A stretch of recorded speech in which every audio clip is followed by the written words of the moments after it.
much. All right, so good morning, everybody. If you guys haven't been following the Old Testament, have you guys here been reading the Old Testament along with the New Testament? It has been wonderful. There are so many things that we can learn and glean from what they were going through as they were being led out of Egypt. Egypt is always a picture of bondage. And they had been in bondage for 400 years, and God sent them somebody to lead them out of that bondage. And you see them continually speak against Moses, speak against Aaron, complain, look back on their past in a missing it kind of way, like they had a perspective that was not correct.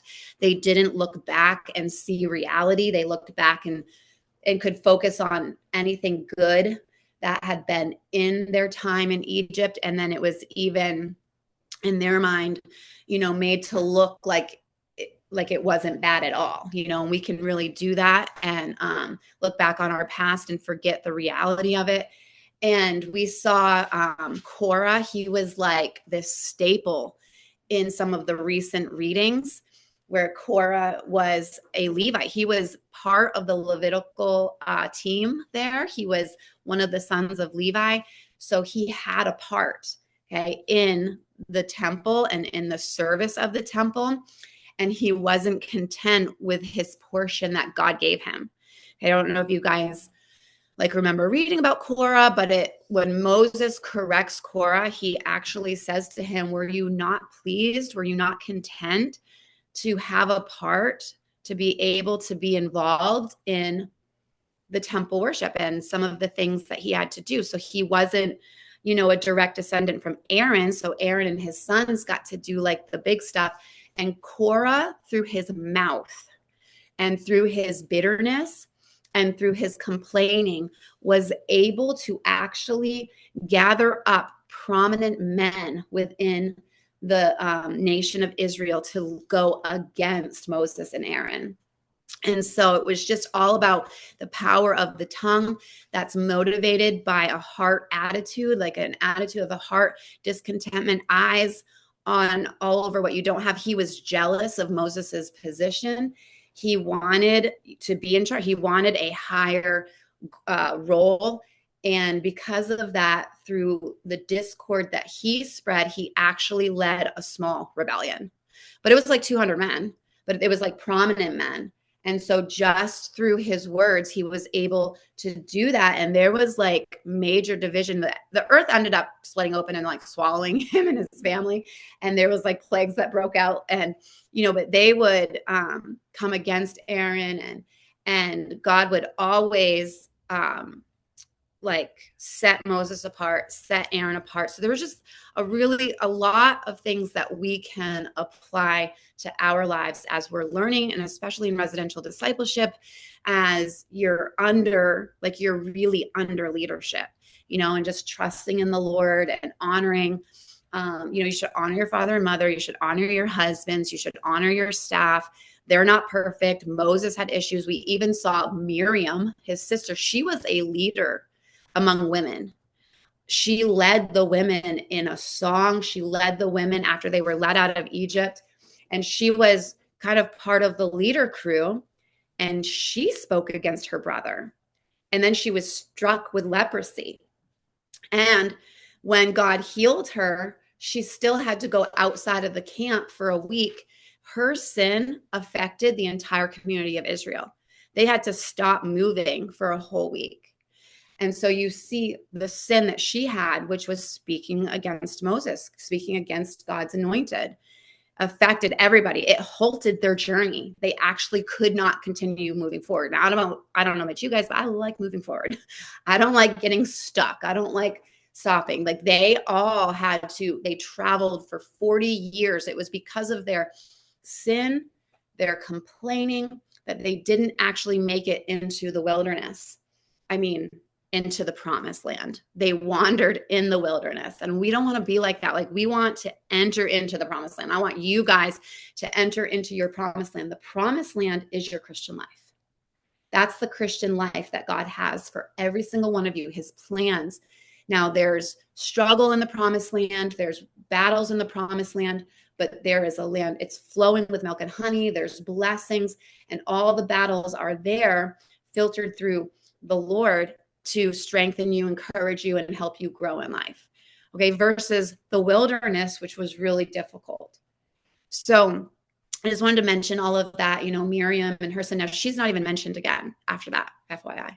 When she goes and spends a week out there in the camp because of her sin, and then she's brought, we don't actually, who knows if Miriam had then been stepped out of leadership, if she was no longer ever looked at it again, or maybe she did. We'll find out one day. Let's just ask the Lord to bless this study as we now turn our attention to the book of Mark. Lord, bless it. I just ask your Holy Spirit would guide us through the scriptures today as we talk about the hope of resurrection and just the power that was shown today, and how these men and women responded and everything that they went through. Bless this time. Amen. So Mark chapter 16, we finished the book of Mark today. Today is also the 12th of March. Okay, today is March 12th, and we finish Mark's gospel. There's some cool things in today. Before we dive in, I guess, and go line by line and verse by verse, I don't know if any of you guys were confused by the way Mark ended, or you're like, what is this? There is lots of debate. There's lots of interesting things that Mark has recorded, and lots of debate over the ending of his gospel. It is highly unlikely, because many manuscripts do in fact reject 9 through the end, and there's a lot of the earliest manuscripts that don't include this, which maybe your 1 years even had a little note. If you're in your regular Bible, there's no mentioning of that, but your 1 years might have little notes that say this kind of thing. And while it is true, it's just interesting. There's lots of speculation about it.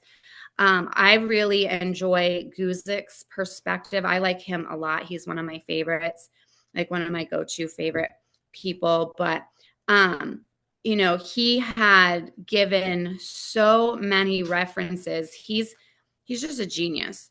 He read many accounts of men who died in 100 AD or 200 AD, and how there's the majority, Papias refers to Mark 16:18. He wrote around AD 100. Justin Martyr's first apologetic book quoted Mark 16:20. That was AD 151. I mean, I could go on. There's 1, 2, 3, 4, 5, 6, 7 men that he quotes, all from 100 to 190 to 200 years after Christ's death, that they all quote and reference and hold to the rest of it. So it's just one of these interesting things. Why were some manuscripts, why did some of them leave it out? It's really hard to know or understand. But it's God's word, and this is what we have here today. And so, I think it's infallible, and it is God breathed. And, but if you were interested in knowing some of that, and it's very highly unlikely that Mark just ended after verse 8 with just no mentioning of the resurrection whatsoever, whether it got torn out, whether it got lost, whether he got interrupted in his writing and then wrote again later. Okay, who knows? Those are all speculation from some of the smart people. Let's go to verse 1 from chapter 16. We're going to look at 1 through 4. Have your pens out and ready. Is everybody ready to be engaged? Everybody got their pen? Drew's yeah. Okay, we're going to get engaged here in the scriptures. We're going to look at 1 through 4, and we're going to dive in. We're going to jump on in. I would encourage all of you guys to at least watch one episode of Superbook. It's a kid's show. I know they can be lame, but they're so good. Okay, it's where these kids actually dive into the scriptures and go to sections of the Bible. It's what we want to do on a daily basis. So let's read verses 1-4. Now, when the Sabbath was past, Mary Magdalene, Mary the mother of James, and Salome bought spices that they might come and anoint him. Very early in the morning, on the first day of the week, they came to the tomb when the sun had risen. And they said among themselves, "Who will roll away the stones from the door of the tomb for us?" But when they looked up, they saw that the stone had been rolled away, for it was very large. Okay, I'm going to reread it. You guys are going to write down anything that jumps out at you. I'm going to reread it, and then we're going to talk about it. Now, when the Sabbath was past, Mary Magdalene, Mary the mother of James, and Salome bought spices that they might come and anoint him. Very early in the morning, on the first day of the week, they came to the tomb when the sun had risen. And they said amongst themselves, "Who will roll away the stone from the door of the tomb for us?" And verse 4 says, "But when they looked up, they saw that the stone had been rolled away, for it was very large." Let's paint the picture here, okay? Yesterday ended with the death of Christ on the cross. We have been through his betrayal. We have been through his arrest. We have been through his scourging and his beating and his ultimate death on the cross. Now, just a couple days before that, people were singing his praises. They were, laying things down on the road as he entered into Jerusalem. They were like, he's the Messiah. He's going to save us from Roman tyranny. And all of the men and the women that we see today, okay, it mentions, my page turned. It mentions Mary Magdalene, Mary the mother of James, and Salome. These women, they followed him. They were so dedicated to Jesus. They were at the cross. They're there at the tomb the next morning, or, after the Sabbath was over, actually.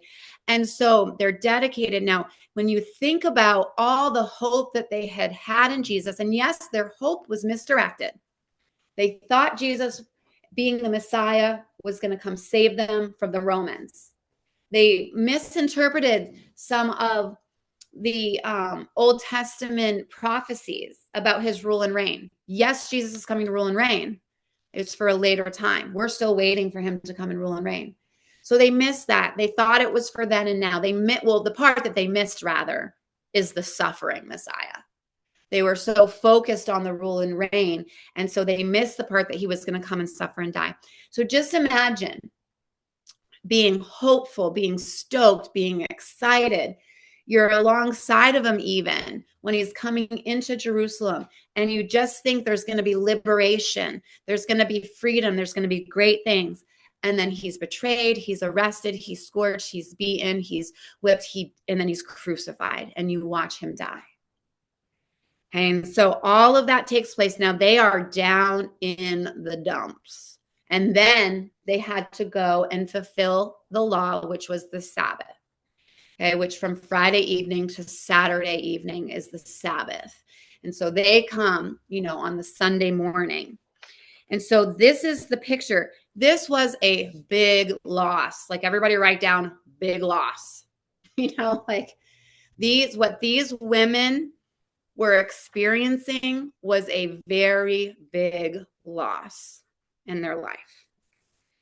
The light of the world had just been snuffed out in darkness. All right. Their hope gone. And when somebody dies, you guys know, there's things you do to bring about closure. There's a funeral. There's, things that take place. There's a gravesite even that you can sometimes go to visit. And, they didn't get any of that. This was just so drastic. It happened in God's timing. But again, they're sideswiped by this. And they want to do what? What's their goal? This is in verses 1-4. What are the women setting out to do?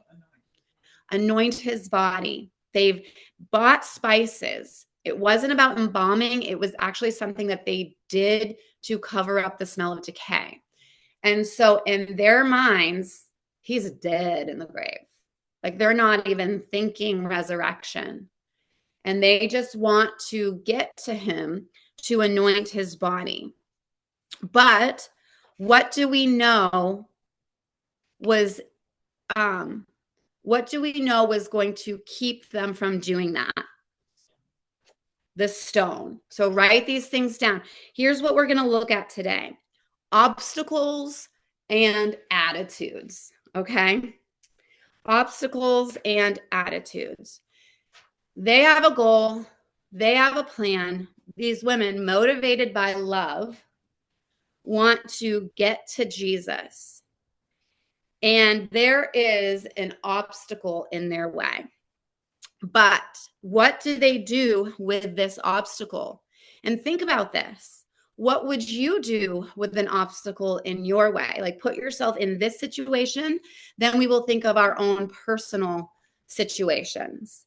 But place yourself there. There's no phones. Like, we would be texting. This is what we would do if we were in this situation. I would be texting Peter saying, can you meet me at the grave at 1300 hours, whatever. Like, could you, can you be there to help? Where's James? Where's John? Like, can we get some guys together because we're going to be there at this time and we're going to need some help? Like, I would be texting, making plans, trying to pull in a crew. That's like in our day and age. But stepping in for them, they didn't have that. And here's what I want to ask you guys. Did they let the obstacle keep them from moving forward? No. What would be the temptation? Like, if you know that there's a stone, it's a large stone. These things were actually on this really cool system. The whole thing would be hewn out, and the stone would be kept up with large sticks and other stones, and then it would roll down. And they worked with all sorts of police systems and things, and so it would be rolled back up. It would be able to be rolled back up because they were sepulchers, and so it was for a family. And so once there would be a place where you would put the body, and it would rot and it would decay, and then you would collect its bones and you would put the bones in a certain section, and then the place would be used for like other family members. Okay, but that's what it would be like. So the stone would go back and forth, but it was also sealed, we know. Remember that part, that Pilate had it sealed, that the Jewish leaders asked for it to be sealed. So they have this obstacle in the way, and it's early in the morning. They gather their spices. They get their little crew together, their little girl group, and they're like, let's go. And it was when did they start to talk amongst themselves? Look at verse 3 and somebody say it. What, Darcy? On the way. So verse 3 says, they said among themselves on the way. So it is while they were on the way that they start to discuss what they were going to face. Like, what are we going to do? Who's going to roll away the stone for us? And this is like the attitude part. Here's what they didn't do. They did not breed discouragement by their words. So they're going, they're acting, they're taking action, they're on their way. They know there's an obstacle in their way, and they're not letting the obstacle keep them from moving forward. And they're saying, who will roll away the stone from the door of the tomb? And so it's while they were on their way that they start to discuss some of the plans. Like, what are we going to do? You guys see that? Let's just take a brief detour and think about our own lives. Think about obstacles. Think about maybe jail time. Like, how am I going to move forward in life? I might have a sentence hanging over my head. Maybe there's sickness that keeps you from participating in certain things. Maybe you don't want to participate in things. You want to be able to join in functions and church things. Maybe a felony, like that's a big one. Felonies can feel, or not just feel, but felonies are a big obstacle. You guys realize you can't even go on a mission trip with a felony. You can't leave America if you have a felony, right? It's kind of an obstacle. And so, what if there is a financial obstacle? You guys, this is where I want you guys identifying some obstacles in your life as I give you some examples. But finances are a huge obstacle at times where, you have a plan, you have a vision, maybe you even have a promise from the Lord, but financially, there's just no way to make things work. Sin can be an obstacle. You want to move forward, but you just keep drinking, like you can't get past this one thing.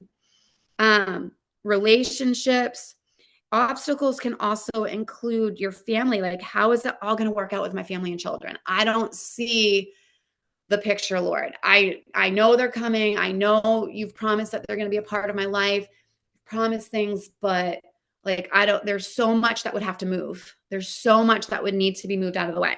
So just take a minute and think about those things. And then I would love to hear from you guys and online if there's obstacles in your life.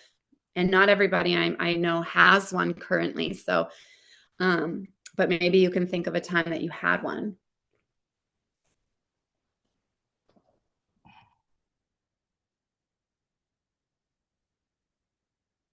And then anybody can share.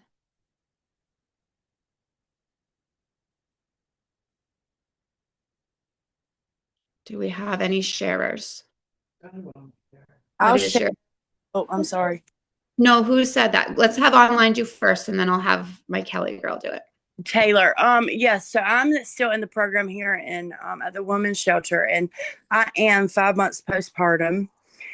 And so I have my baby here. And so my obstacle, it seems like these days, is I struggle with postpartum depression and trying to like overcome it. And so for me personally, it's just really hard some days to want to get up and do the next right thing, finish well. I mean, I can see the finish line, right? Because it's not much further, but it's just an obstacle every single day for me.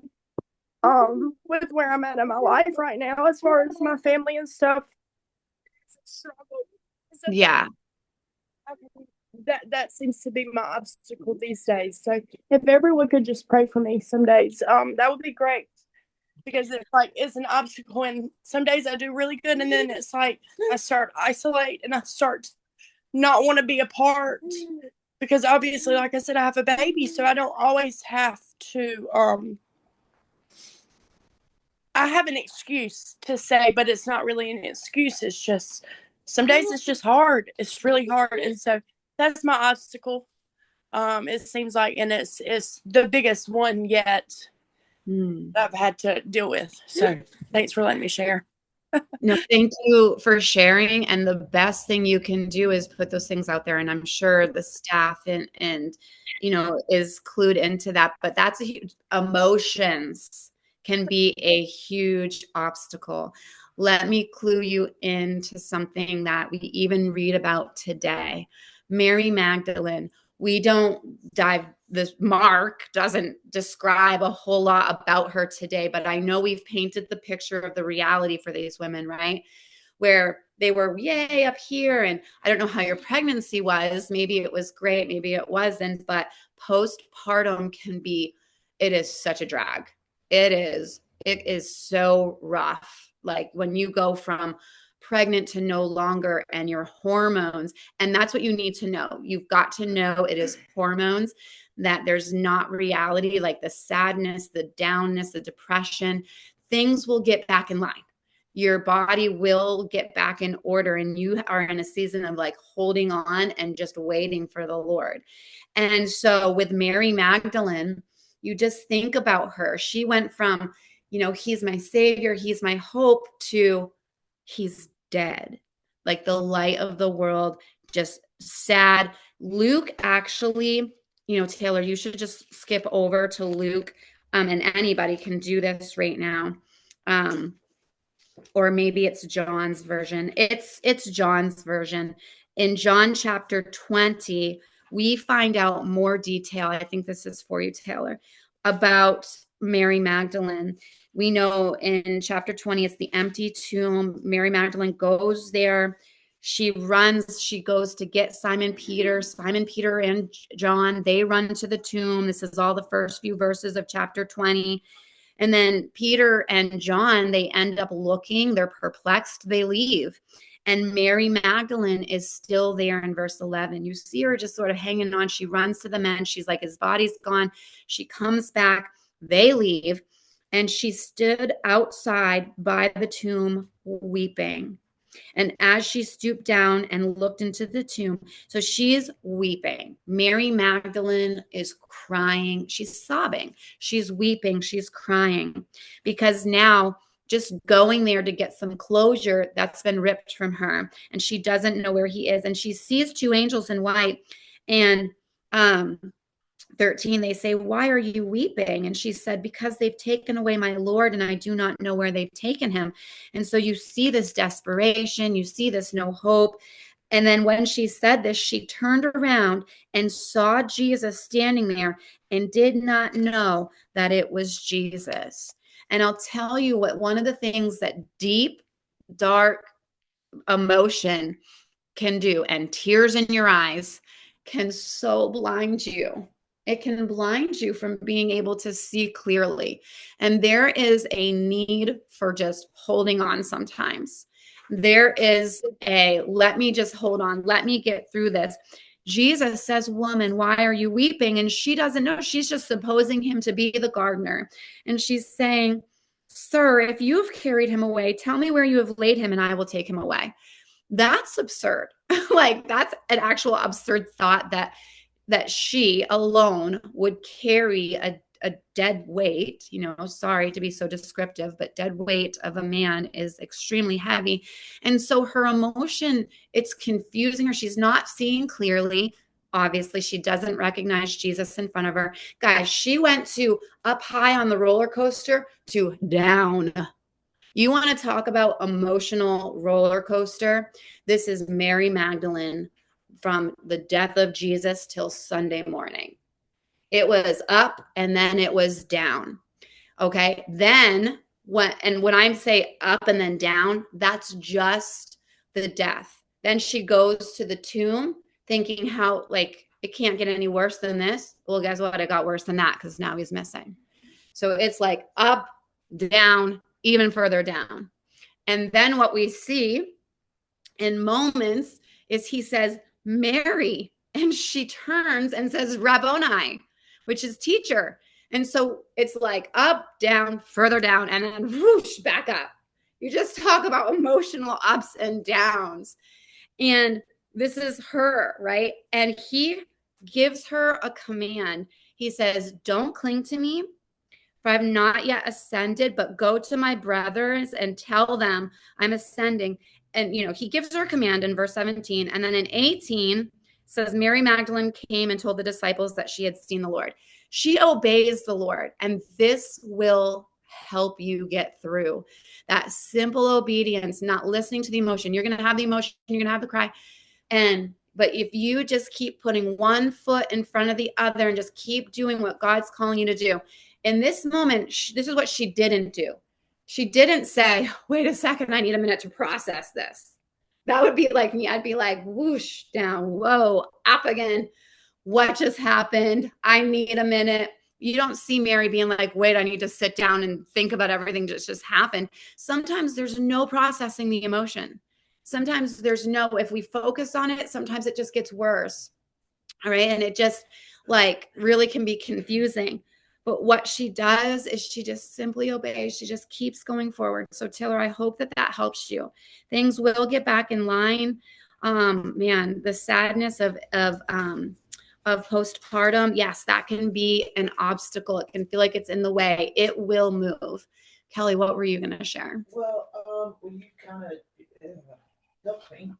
The obstacle of fear of and restoration. Not staying in the feelings like you just said. Like today, I'm in my just keep moving. Don't get into what I'm feeling right now because, just keep moving. Just keep obeying. Just don't go there and keep. But it's, what does my future look like when I get home? How are the girls going to receive me? What's my what's my future relationship going to be like with them? How do I fit back in? How do I do it? Mm-hmm. How are they going to receive me back? You know. Mm-hmm. Kelly was sharing about fear of the unknown for the future, restoration with her family. She has a long history of messing up. And so that can be a huge obstacle. Let me just share something with you. When you're at my house and I'm crazy with my kids, I watched you just tidy up my floors. And let me tell you something about my mom. She is the only person that can bring me true comfort, like not really comfort, but rest. Because a mom knows what they're like because they've been there, right?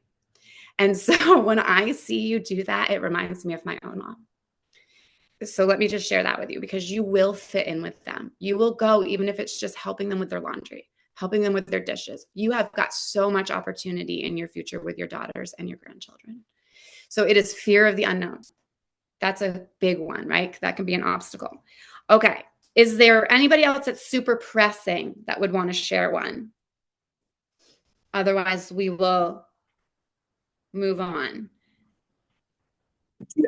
I'll share that family can sometimes be an obstacle if they're not in agreement with where the Lord's leading you and what God is telling you, and they want to, just buck against it. It could be a huge obstacle.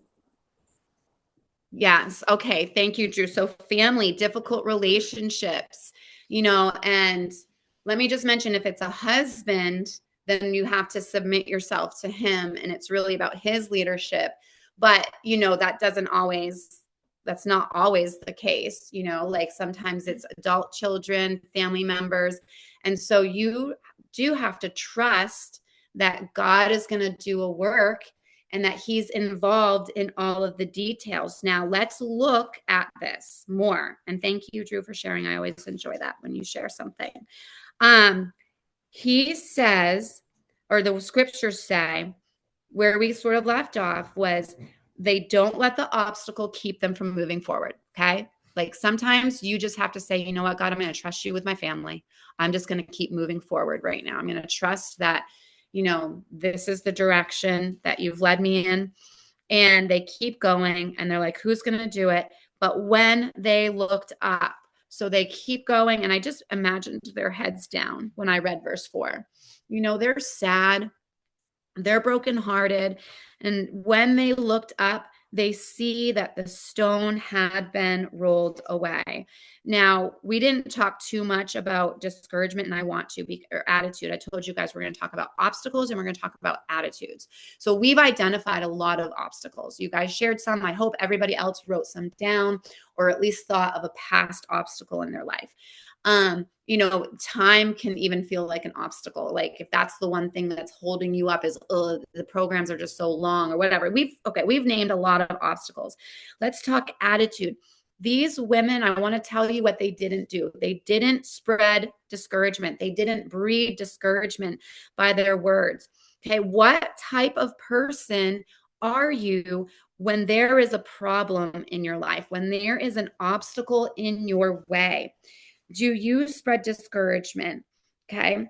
The women, they spoke about the problem in such a way that was trying to bring about a plan, but discouragement leads to hopelessness. That is what discouragement leads to. It also leads to sadness and depression. If you can be discouraged. Now, what are some discouraging things that you say? Things are never going to change. It's too hard. I want you guys to be able to identify some discouraging comments or thoughts that you might think. You might naturally be prone to think the worst. This is too hard. How is this going to work? Oh, it's never going to work. Like, what the women didn't do is they didn't get together and say, who's going to do it? There's no use. Like, until we find somebody, we can't move forward. Like, that almost seems like wise. And yet that's like this discouraging thought that would have kept them from going forward. So discouragement leads to hopelessness. And discouragement, I know I've said this before, I can drive it home as many times as I need to, but discouragement is a tool from the enemy. He uses discouragement because it brings about hopelessness, and sadness. And so for you to think thoughts of like, or wanting to quit, that's another thing. That's actually a big one that discouragement does, is it brings about that desire to not want to go any further. Like, I'm done kind of thoughts. Okay. Like we've read actually in our women's packets about Elijah last time. He was so discouraged and he's like, I just want to die now. Please take me home. You know? And so Elijah had that moment. He was so discouraged. You guys, here's something a little bit crazy. Okay. When we study the scriptures, when I was looking into the scriptures, you know, Mary Magdalene, these women, they took back a report to the disciples.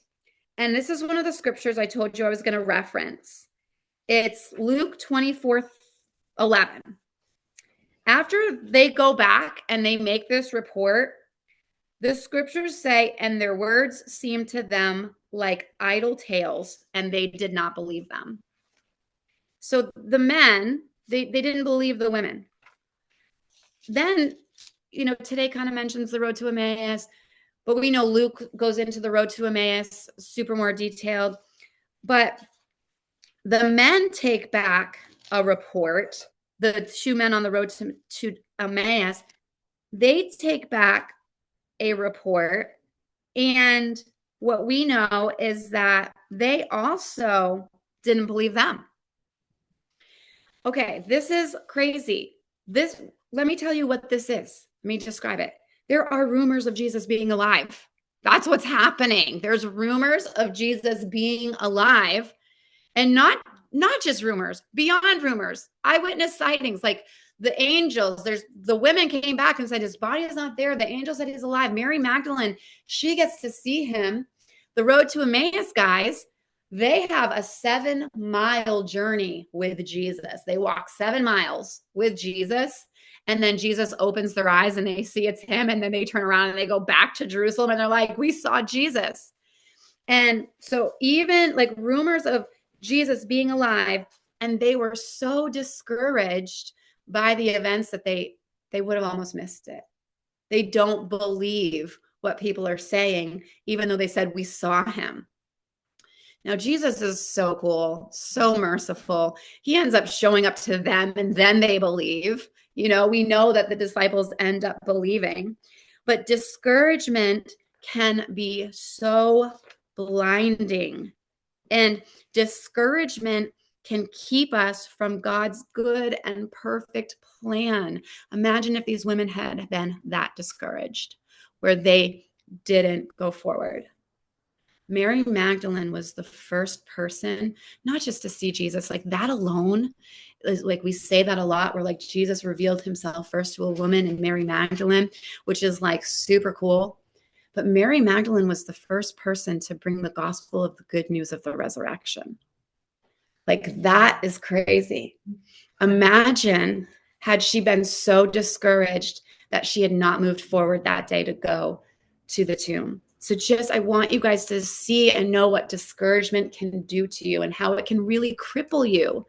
It can keep you from God's good and perfect plan. So again, discouragement says it's not going to change. It's going to be too hard.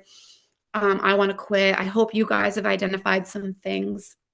The voice of discouragement. It is a hope killer. That's what discouragement is.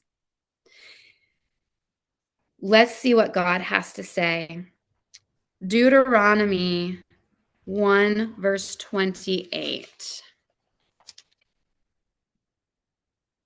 You can get yours ready too, because it'll be soon. Where can we go up, our brethren have discouraged our hearts, saying, the people are greater and taller than we. The cities are great and fortified up to heaven. Moreover, we have seen the sons of the Anakim there. Yes. We have read about this recently in the Old Testament. That is the 12 that were sent into the promised land to scope it out. And so one of the things they said was verse 28, where can we go up? Our brethren have discouraged our hearts, saying the people are greater and taller than we. You see, your life will be, there will be a whole lot of opportunity in your life. for discouragement or for belief. And the Israelites, they sent 12 guys in to scope out the promised land. And what they saw were problems. Now, the problems were real. They existed. Caleb and Joshua, they saw the same things that the other 10 men saw. Let's get that straight. The reality is that the land was fortified. There were giants.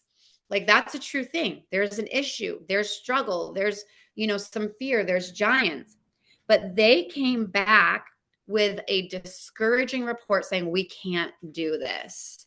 It's too hard. Where Joshua and Caleb were like, no, like, don't discourage the hearts of the people. We can totally do this because God is with us. So do you guys see where I'm trying to bring about the attitude during the obstacles? Like, what is the attitude of our hearts when we are with obstacles? Because they discouraged their hearts. Here's another example, Joshua 14, verse 8.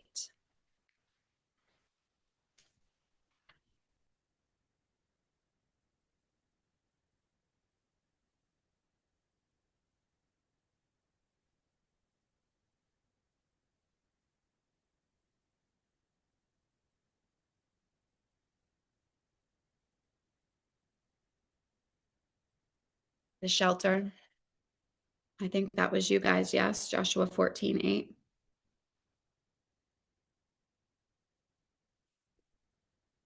Gosh, Stephanie, thank you. Thank you, babe. Hi, good morning. Good morning. Joshua 8. Nevertheless, my brethren, who went up with me made the heart of the people melt, but I wholly followed the Lord my God. Thank you. It's the same account, actually. And Caleb was with Joshua, who did not discourage the hearts of the people, but he's actually, this is like much later when he's entering into the promised land. All the other dudes didn't. They died in the wilderness, except for Joshua and Caleb. They got to go into the promised land, and Caleb gets to actually pick some of the best of the land. So a really cool thing. And Caleb is recalling, and he says, nevertheless, my brethren who went up and with me and made the heart of the people melt, but I wholly followed the Lord. And so there's just an attitude, there's an opportunity to trust in Jesus, to trust in God, that he is God of your life, that he delights in every single detail, that he can move obstacles. Here's what else he can do, though. Obstacles, they might be moved. There's, in this Christian life, obstacles are an opportunity for a miracle. This is the truth, okay? When we're going to make our hearts melt, when we're going to give into discouragement, or this is what we should do. This is the truth, that in this Christian life, obstacles are an opportunity for a miracle. It's a faith-building moment because we can see God at work. And it's also an opportunity for God to redirect our lives as well. If he doesn't move the obstacle, he's either going to move it or use it. That's it. He's going to move it or he's going to use it. Those are the two things that he's going to do. He might use it to redirect you. But that's it. It's kind of like multiple choice, A or B, and you're just going to wait on the Lord to see which one it is. Cam, come on up and do Deuteronomy 31, verse 8. Yes, ma'am.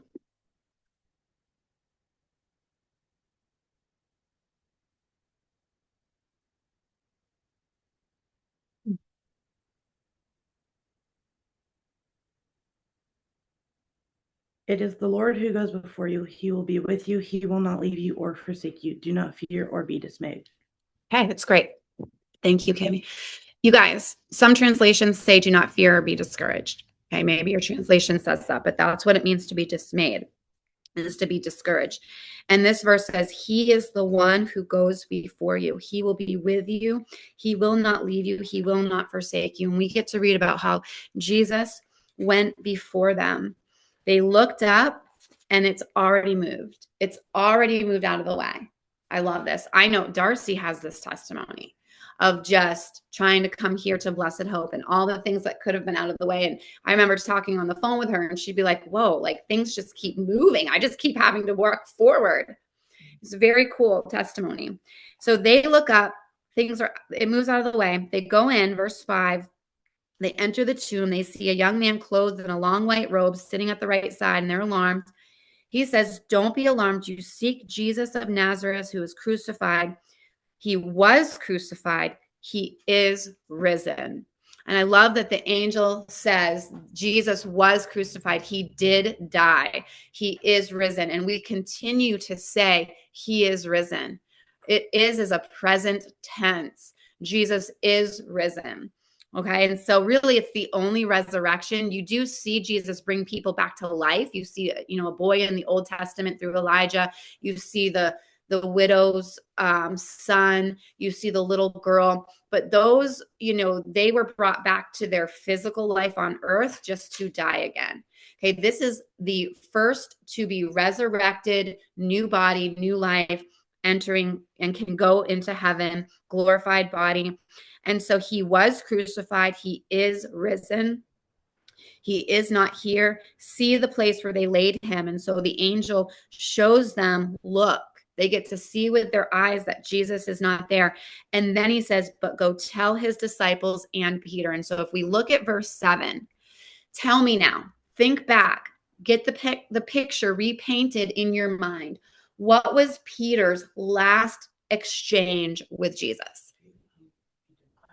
Well, he said he wasn't going to, and then he did. Yes, and yes. Yes. The last exchange that Peter had with Jesus is his failings, where he denied Jesus 3 times. And you guys remember the look? Remember the exchange? So the last moment that Peter had with Jesus was he denies him 3 times. They exchange looks, and then Peter goes out and he weeps bitterly. Like super fail, like, come on, you guys know when you mess up, like I'm a loser, all the condemnation, all the, things that just beat up against you. And then Jesus dies. Can you just step into Peter's life for a minute and think, what would this be like? I mean, you guys have probably lost people before. Have you ever hopefully your last exchanges were good, but if you could ever imagine having a really bad exchange with somebody and then they lose their life, like how devastating for Peter, how devastating for him to have to think of living through that for the rest of his life. So here you have this angel who says, go tell his disciples and Peter. This is just a little glimpse into the restoration that God is going to do with Peter. And the book of John will take us there when we get there. It will take us into what restoration looks like. But here you get this little nugget, these 2 words, tell his disciples and Peter. Peter was on God's mind. Peter was, and so were the other disciples. Thomas gets a really cool exchange with Jesus because Thomas wasn't with the disciples at one point, and he's like, I don't believe you guys. I got to see his hands. I got to actually put my hand into the wounds. And Jesus shows up and says, hey, here they are. Go ahead. Jesus meets Thomas in his doubt. And so here you have this little thing. And so did Mary and the women, they go back and say, he named you by name, Peter. He said, come and tell the disciples, but we've sought you out specifically, and Peter. And so you just think of hope revived, right? You just think, okay, was Peter's hope a little bit more revived? Well, we know it was because we watch how Peter runs to Jesus on the shore line in John 20 or 21. Okay. And so again, that's for a different book when we're there. So he says this, he's going before you into Galilee, and there it is. God goes before them. And this was the specific thing we read in Deuteronomy. He is the one who goes before you. So when you have described or thought about obstacles, your emotions, your family, the fear, God goes before you. God he's going before you. He promises to make crooked paths straight. He promises to level the mountains. He promises these things. Okay. And so he goes before us into Galilee. There you will see him. This was big when I was single with no kids and just doing 6 months back then of residential discipleship because we didn't have a second phase. And Peggy would say, when you had 1 month left, she'd say, here's your transition paperwork so you can figure out where you're going to go with your life. So funny to me. I love that, how far the programs have come. And so she sent me on a week-long work project with one other girl I was in the program with. A family was going to hire us to come down on their island off the coast of Maine, 11 miles out, and spring clean their house. And so it was a niece of a woman in our church. And so she gives me my paperwork. I've got a month left in the program. And so we go, and I had also been fasting for the first time ever.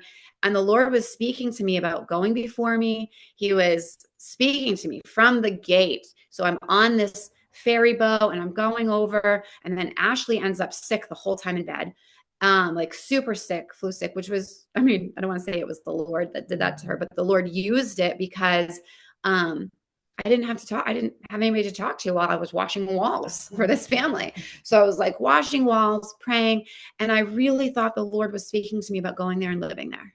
And I thought, this is crazy. I've known this woman for 3 days. And how will I even do this? If this is truly you, Lord, you're going to have to make this work. I can still picture myself. I was in their bedroom washing the walls when I said that to the Lord. And she walks in and she said, I would really love it if one of you girls would come and live with us this summer.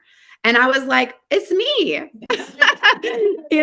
The Lord had gone before us. And so I already said, oh, it's me. I'm supposed to. And her face. She was like, oh, well, I have to talk to my husband. And I was like, okay, no problem. I just knew I'm coming here this summer. The Lord he'll go before you. And it just all worked. It was kind of neat. But the Lord, it's not always like that too. I hope I'm not painting this unrealistic picture, you guys. I do want to reiterate that sometimes the obstacles are meant to redirect your life. And sometimes you are called to just keep knocking. Okay, but for the sake of these moments happen. He went before them. There you will see him. And I can't skip over the words, as he said to you. Just as he said is another translation. Jesus had said this was going to happen, and it happened just as he said it would. He is faithful. Things will happen. If God has promised you, Joel 2:25, restoration for all the years that the locusts have eaten away, then guess what? It's going to happen. Things will happen.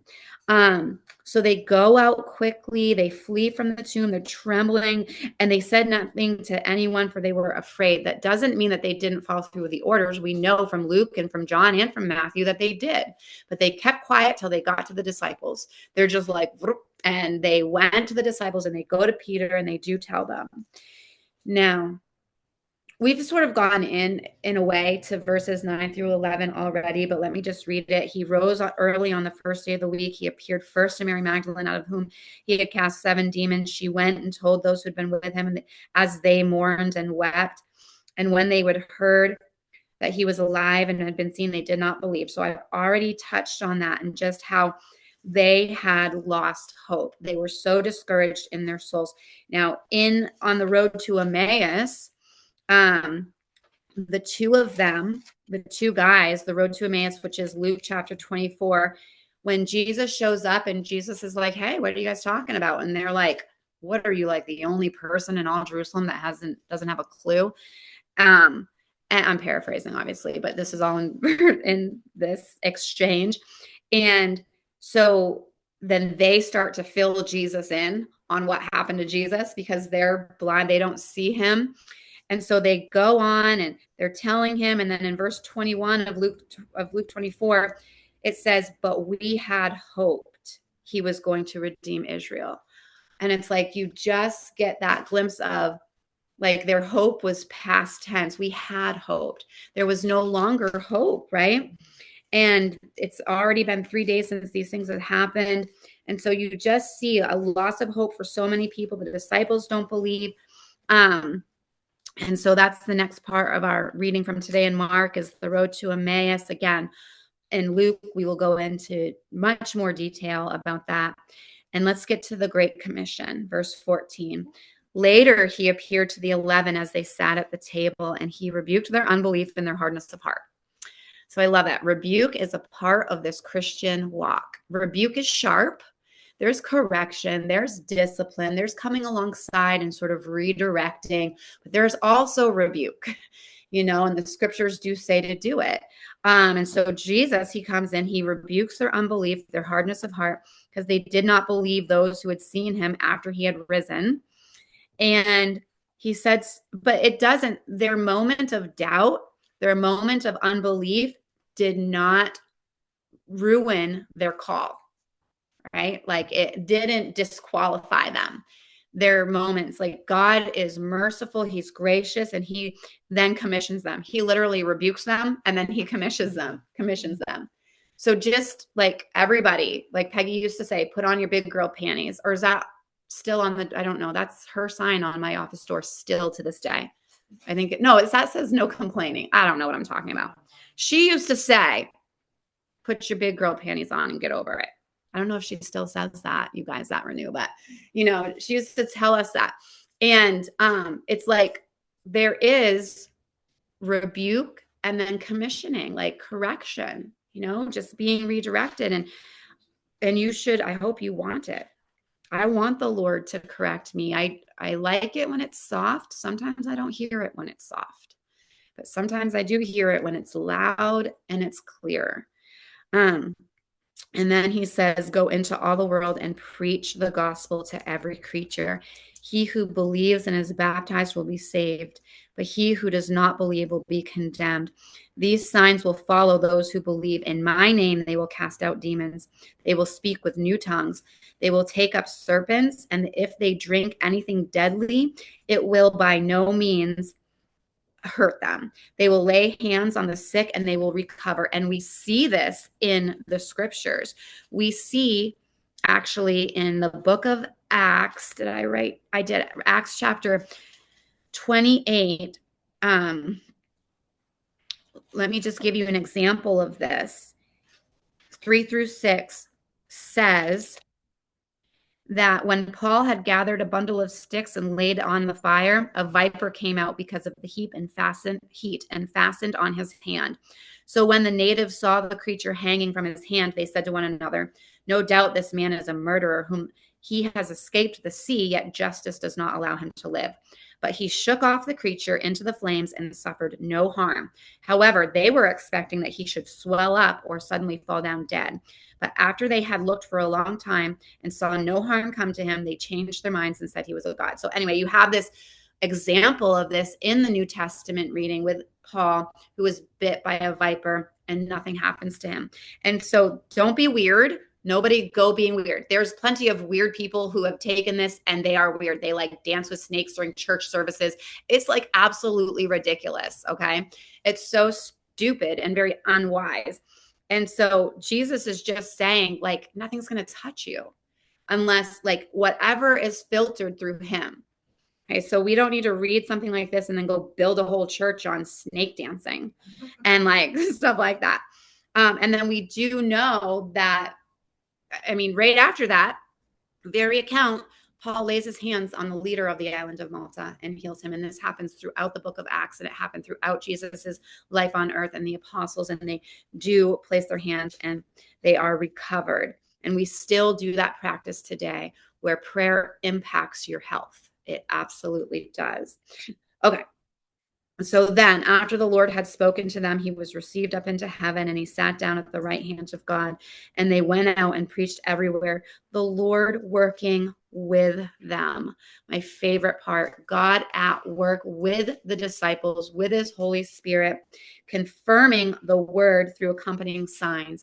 Amen, is how Mark closes it. Again, the signs did not bring about faith, but the signs already built the faith that was there through their belief and reception of Jesus Christ. So that's where we end today. There's so much more that, Luke is going to be the best, I think, personally, because of the detail that he records for us. So there's the study for today.